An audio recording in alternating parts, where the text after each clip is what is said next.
உங்கள் favourite TV ஷோக்களை இனி miss பண்ண தேவையில்லை. ZEE5 இல் முற்றிலும் இலவசமாக காணுங்கள். இங்கேயும் எப்பொழுதும். நம்மள மத்தவங்க மதிக்கணும்னா நாமளும் அதுக்கு தகுந்த மாதிரி இருக்கணும்ல. 4 பேர் பேசுற மாதிரி நாம நடந்துக்க கூடாது. பார்வதி, நான் சொல்றது உனக்காவது புரியுதா? என்ன புரியணும்?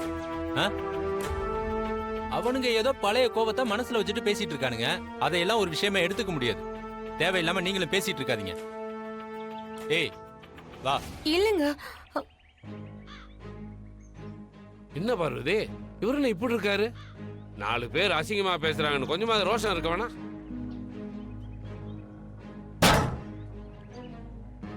நான் என்ன மாமா பண்றது? அவர் எப்ப பார்த்தாலும் அண்ணன் அவர் பின்னாடியே சுத்திக்கிட்டு இருக்காரு. பாரு, அந்த ரகுராம குடும்பம் மட்டும் நல்லா இருக்குது. நீயும் இவனும் காலம் முழுக்க அவங்களுக்கு சேவகம் பண்ணிட்டு இருப்பீங்களா? உங்களே 4 பேர் மதிக்கணும்னா உங்களுக்குன்னு சொத்து, ஆஸ்தி, அந்தஸ்துன்னு எல்லாமே இருக்கணும். அதான் குடும்பத்துல நிறைய இருக்கே மாமா. எல்லாமே இருக்கு, கரெக்ட். அவன் பேர்ல இருக்கா, உன் பேர்ல இருக்கா? எதுவுமே இல்லல்ல.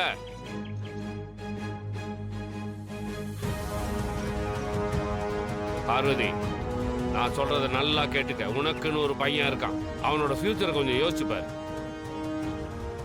உன் புருஷன் இப்படியே ரகுராமுக்கு எடுபடியாவே இருந்து காலத்தை ஓட்டிடுவான். அதுக்கு நீ விட்டுறவே கூடாது. என்னால என்ன செய்ய முடியும் மாமா? சொத்தை பிரிக்க சொல்லு.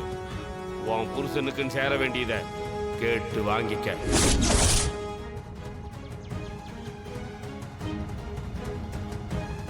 பார்த்தல்ல, ஊர் மரியாதை மொத்தத்தையும் ஜானகி வாங்கிட்டு போயிட்டான். ஊருக்காரங்கெல்லாம் எப்படி பேசுறாங்கன்னு கேட்டல்ல. என்ன, நீயும் அந்த ஜானகி முன்னாடி கை கட்டி நிக்க போறியா? உனக்கானதை பிரிச்சு வாங்கிக்க. அதுதான் உனக்கான கௌரவத்தை கொடுக்கும்.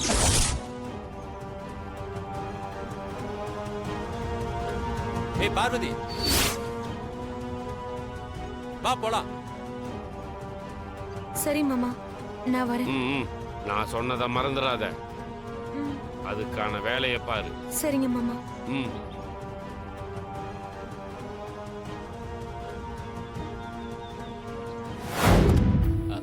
அடடே, வாங்க வக்கீல் சார். வணக்கம். நல்லா இருக்கீங்களா? வணக்கம் சார். உட்காருங்க சார். வணக்கம். உட்காருங்க.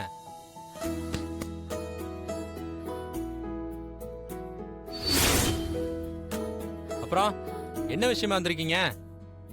அண்ணே ஏதாவது வர சொன்னாப்லையா? இதோ அண்ணனே வந்துட்டாரு. வணக்கம் சார். வணக்கம், உட்காருங்க.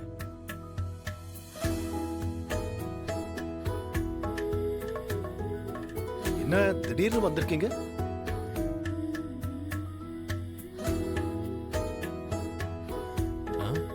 அண்ணா, நீங்க வர சொல்லிருப்பீங்கன்னு தான் நான் நினைச்சேன். அப்போ நீங்க கூப்பிடலன்னா நான் தான் வர சொன்னேன்.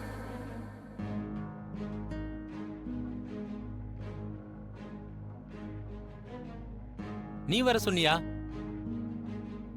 நீ எதுக்கு வர சொன்ன? உங்களுக்காக தாங்க வர சொன்னேன்.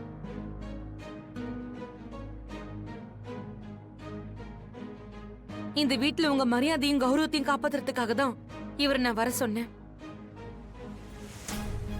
ஏய், நான் என்ன கேக்குறேன், நீ என்ன சொல்ற? எதுக்கு வர சொன்னேன்னு கேட்டா நீ என்னமோ உளறிக்கிட்டு இருக்க. இப்ப எதுக்காக நீ இவரை வர சொல்லிருக்க? அதை புரியுற மாதிரி சொல்லு. மாமா, நான் உங்ககிட்ட ஒண்ணு கேட்கணும். ஏய் பார்வதி, நான் தானே உங்ககிட்ட கேள்வி கேட்டேன். என்கிட்ட பதில் சொல்லாம அண்ணன் கிட்ட கேள்வி கேட்டுக்கிட்டு இருக்க. சிவா, இரு. என்ன விஷயம் சொல்லு பார்வதி. ஏன் மாமா, உங்களுக்கு அடுத்தபடியா இந்த வீட்டுல என் புருஷனுக்கு மரியாதை இருக்கா இல்லையா?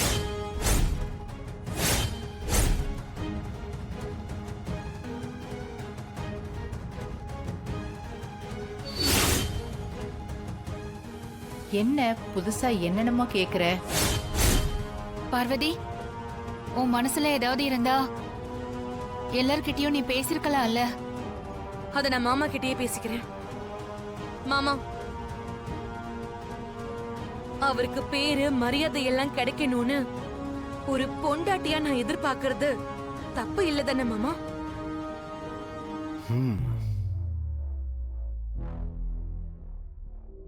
இந்த ஊர்ல உங்களுக்கு அடுத்து அவருக்கு தான் மரியாதையும் கௌரவமும் கிடைக்கணும். ஆனா அவர் அத பத்தி கவலைப்படுறதும் இல்ல, அவருக்கான உரிமையை கேட்கறதும் இல்ல. அதனாலதான் அவருடைய பொண்டாட்டியா நானே ஒரு முடிவு எடுத்திருக்கேன்.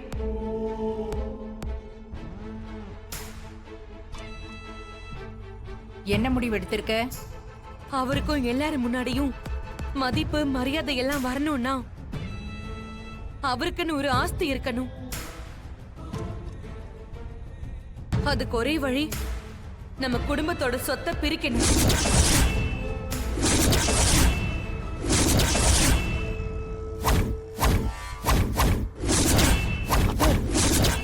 பார்வதி,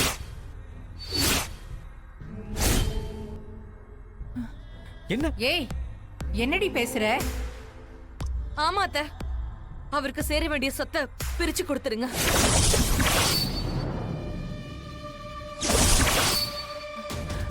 ஐயோ,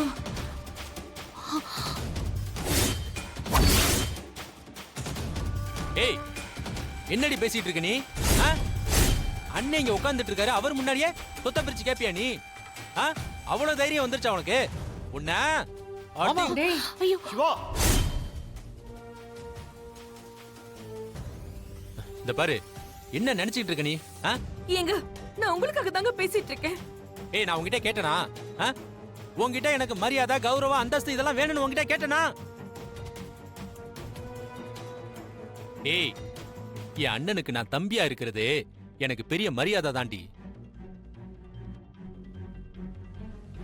தேவையில்லாம பேசிக்கிட்டே இருந்தீன்னு வையேன், அவ்வளவுதான் பாத்துக்க. சார், தப்பா நினைச்சுக்காதீங்க, இவளுக்கு சுத்தமா அறிவுங்கிறதே இல்ல சார். இவ பேச்சை கேட்டு நீங்க எதுக்கு சார் வந்தீங்க? ஏங்க, கொஞ்சமாவது நான் சொல்றதை புரிஞ்சுக்கிறீங்களா? இங்க பாருங்க, நாம கௌரவமா வாழணும்னா நாமளும் கொஞ்சம் சொத்து பத்தோட இருந்தா மட்டும் தாங்க அது முடியும்.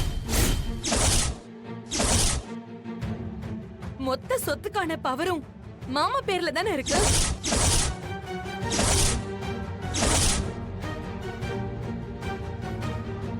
பார்வதி, ஏன் இப்படி எல்லாம் பேசுற? இப்ப எதுக்குமா சொத்து பிரிக்கணும்?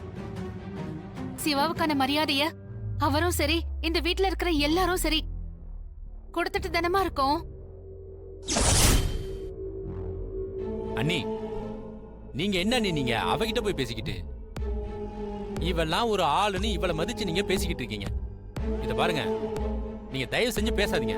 ஏய் வா, உன அப்புறம் கவனிச்சுக்கிறேன் இரு. இத பாருங்க வக்கீல் சார், இந்த குடும்பத்தோட சொத்தை எத்தனை ஜென்மம் ஆனாலும் யாரும் பிரிக்க போறது இல்ல. அதனால தப்பா எடுத்துக்காதீங்க, நீங்க கிளம்புங்க. கிளம்புங்க சார். சார், ஜீ5 ஆப்பை டவுன்லோட் செய்து அனைத்து எபிசோடுகளையும் இலவசமாக பாருங்க.